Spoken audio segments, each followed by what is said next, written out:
UP चुनाव से पहले बीजेपी को राज्य में बड़ा झटका लगा है। सपा प्रमुख अखिलेश यादव ने कहा कि लोकसभा चुनाव की तरह ही सपा और कांग्रेस यूपी चुनाव में साथ उतरेगी। यूपी चुनाव में भले ही वक्त हो, लेकिन सपा प्रमुख के इन बयान ने राज्य की सियासत को गरमा दिया है। तो क्या लोकसभा चुनाव की तरह ही यूपी चुनाव में भी इंडिया गठबंधन के आगे पस्त होगी बीजेपी? देखिए इस रिपोर्ट में। सपा अध्यक्ष अखिलेश यादव ने 2027 के उत्तर प्रदेश विधानसभा चुनाव को लेकर बड़ा बयान दिया है। उन्होंने साफ किया कि इंडिया गठबंधन बरकरार रहेगा और सपा इसी गठबंधन के साथ चुनाव लड़ेगी।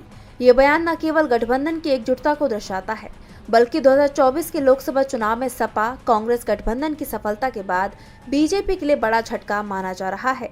इस दौरान अखिलेश ने कानपुर के सीएमओ तबादले को लेकर सरकार के अंदरूनी कलह पर तंज कसते हुए कहा कि डिप्टी सीएम और सीएम के बीच टकराव अब सभी के बीच दिखाई दे रहा है।